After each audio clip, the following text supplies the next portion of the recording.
ہم جب گیٹ پہ پہنچے ہیں تو ہمیں بتایا گیا ہے کہ آپ کی وزٹ کینسل ہے، آپ کی وزٹ نہیں ہوگی۔ رات کو کوئی آرڈر جاری ہوا ہے جس کے تحت 3 دن ملاقاتیں بند ہیں، نہ صرف میرے والد کی اور خان صاحب کی بلکہ ہر قیدی کی ملاقات بند ہے، کیونکہ کوئی سیکیورٹی تھریٹ ہے جو کہ 3 دن میں خود بخود غائب ہو جائے گا انشاءاللہ۔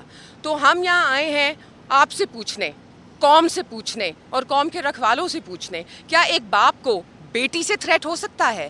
کیا ایک خاوند کو بیوی سے تھریٹ ہو سکتا ہے؟ کیا ایک بھائی کو اپنی بہنوں سے تھریٹ ہو سکتا ہے؟ یا پھر شاید بھانجے اور بھانجی سے تھریٹ ہوگا؟ کیونکہ ہم تو یہاں صرف ان سے ملاقات کرنے آئے تھے، نہ ہم کوئی سیاسی گفتگو کرنے آئے تھے، ہم تو صرف دل کا حال بانٹنے آئے تھے۔ اور آپ کو ایک بہت اہم بات بتاتی چلوں، میرے پھپھا جو کچھ عرصہ پہلے گزر گئے، میری یہ پھپھی جو ہیں بیوہ پھپھی، وہ اپنے بھائی کے ساتھ تعزیت کے لیے یہاں آئی تھیں۔ آپ نے ان کو وہ موقع بھی نہ دیا۔ جب عدت ختم کر کے وہ اب پہلی دفعہ آئی ہیں اپنی عدت ختم کر کے، اور ان کو بھائی تک رسائی نہیں ملی۔ ایک بھائی کو جس کا بہنوئی بھی کھو گیا، جس کی بہن بیواہ ہو گئی، وہ اپنی بہن کو افسوس تک نہ کر سکا۔ افسوس تو یہ ہے، پوچھتی ہوں میں قوم سے کہ ایسا کیا کر دیا میرے والد نے کہ وہ اپنی بہن کے ساتھ حال نہیں بانٹ سکتے ہیں، وہ اپنی بہن کو 2 منٹ دلاسا نہیں دے سکتے ہیں۔ ایک بھائی کا فرض ہوتا ہے، اور میرے والد صرف ایک بھائی نہیں ہیں، وہ ہمارے خاندان کے ہیڈ ہیں۔ He is the Makhdoom of our family and the head of our family۔ اور ایک head of the family جو ہے نا، وہ خاندان کے ہر ایک فرد کو اس کا کام ہوتا ہے اس کا خیال رکھنا، اس کی رکھوالی کرنا۔ تو آج میری پھپھی جو یہاں کھڑی ہے، میری بیوہ پھپھی جو یہاں کھڑی ہے، کون ان کے آنسو پہنچے گا؟ آپ مجھے بتائیے، کون ان کے آنسو پہنچے گا؟ کون ان کو ان کے بھائی تک رسائی دلائے گا؟ کون؟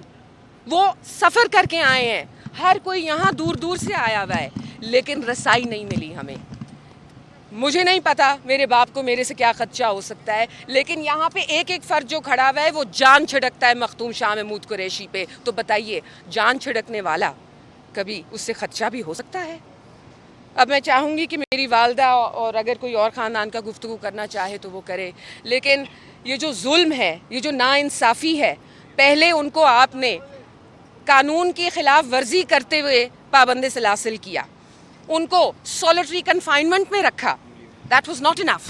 اب ہم پچھلی دفعہ جب آئے تو شیشے لگ گئے میٹنگ روم میں اپنے والد کا ہاتھ چوم لیتی تھی، شاید کوئی گناہ کر لیتی تھی، شاید مجھے اس گناہ کی کسی دن معافی بھی مانگنی پڑ جائے، لیکن میں تو کرتی رہوں گی یہ گناہ۔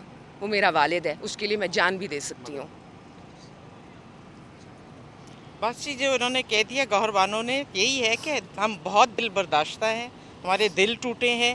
میں تو پچھلے ہفتے بھی نہیں ملی تھی، مجھے 2 ہفتے ہو گئے ان کو ملے ہوئے، تو سوچا تھا چلو آج مل لیں گے، مگر آج اب ادھر آئے ہیں۔ پہلے انہوں نے بہانہ بنایا کہ جی ایکسرسائز ہو رہی ہے، سپرنٹینڈنٹ صاحب بزی ہیں، وہ 15-20 منٹ میں فارغ ہوں گے تو آپ کو بتائیں گے۔ 10 منٹ کے اندر آ گیا میسج کہ وہ تو 3 دن کے لیے بین لگ گیا۔ اب سپرنٹینڈنٹ صاحب جواب دیں، ہم تو اسد وڑائچ سے جواب مانگتے ہیں کہ کیا سیکیورٹی رسک ہے، ہمیں کبھی بتائیں۔ پچھلی دفعہ بھی 2 ہفتے بند کیا تھا، کبھی نہیں بتایا کہ سیکیورٹی رسک کیا ہے، یا انہوں نے وہ سیکیورٹی رسک تھی تو انہوں نے کیا قدم لیے سیکیورٹی بڑھانے کے لیے، کہ آپ کو کیا 2 مہینے گزرے اس چیز کو کہ آپ کو پھر سے سیکیورٹی رسک ہو گئی؟ یہ کس چیز کی سیکیورٹی رسک ہوگی؟ 3 دن کے لیے کر رہے ہیں، کیوں؟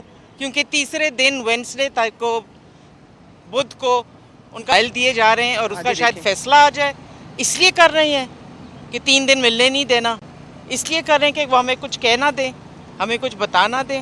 یہ تو اب حکومت وقت اور جو ان کی حکومت ہے وہ بتائے کہ کیا وجہ ہے، کیونکہ ہمیں تو سمجھ نہیں آ رہی۔ ہم تو ایک نارمل منڈے کی فیملی وزٹ ہوتی ہے، ہم تو وزٹ کرنے آئے تھے، کھانا پینا لے کر آئے تھے کہ ملیں گے۔ انہوں نے اپنی عدت کمپلیٹ کی، یہ اپنے بھائی کو گلے لگانا چاہ رہی تھیں، ان سے اپنے دکھ بانٹنا چاہ رہی تھیں، ان کو بھی اجازت نہیں دی۔ تو ہمارا کیا قصور ہے؟ کس چیز کی سزا پورے خاندان کو مل رہی ہے؟ میڈم، اس سے پہلے آپ کی ظاہر ملاقاتیں تو ہوتی رہی ہیں، آج کل شام ہر منڈے کو ہوتی ہے۔ جی، پہلے تو ہماری ملاقات ہوتی تھی۔ شامت قریشی صاحب کیسے ہیں اور کیا؟ ماشاءاللہ، اللہ کا کرم ہے، بالکل ٹھیک ہیں، صحت مند ہیں، ان کے حوصلہ ان کا بلند ہے, خوش باش ہیں, بالکل ٹھیک ہے, مگر لیکن ظاہر ہے ان کو دکھ تو دکھ ہوتا تو ہے ان نا کو ہوتا ہے. جب خاندان تک رسائی نہ ملے. ایک بندہ جو سالٹری کنفائنمنٹ میں ہے, پچھلے 8 ماہ سے اس نے کسی انسان کی شکل نہیں دیکھی, تو اس کو آپ خاندان سے نہیں ملنے دیں گے؟ وہ کہتے مجھے ہیں میرا سیکیورٹی چیک کر لیں, ہم سب کا کر لیں, اندر باہر سے چیک کر لیں, اور پھر ہمیں جانے دیں اندر. ہم سے کیا خدشہ ہو سکتا ہے؟ جتنی چیکنگ کرنی ہے کر لیں. ویسے بھی کافی انٹروسو چیکنگ ہوتی ہے, تو اس کے باوجود کوئی تک نہیں وہ بنتا ہمیں اس بات کہتے ہیں کا. کہ میں پورا ہفتہ انتظار کرتا ہوں کہ منڈے آئے گا, میں اپنی فیملی کو ملوں. پورا ہفتہ وہ انتظار کرتے ہیں. کل 25 منٹ کی میٹنگ اور ہوتی ہے. مشکل سے 20 منٹ کے لیے وہ ہم کبھی کبھی کھینچ کے 30 منٹ کر لیتے ہیں, مگر اس سے زیادہ نہیں. 20 منٹ سے زیادہ ہمیں ملنے بھی مجھے نہیں دیتے. بتائیں, یہ جو ان کی بہن آئی ہوئی ہے, کون ان کے دل کا حال بانٹے گا ان کے ساتھ؟ کون ان کو کہے گا کہ فکر نہ کرو, میرا ہاتھ تمہارے سر پر ہے, تمہیں کوئی پرواہ نہیں ہے, تمہیں کوئی فکر نہیں ہے؟ کون ان کو کہے گا؟ ایک بھائی صرف بہن کا ساتھ دے سکتا ہے اس طرح.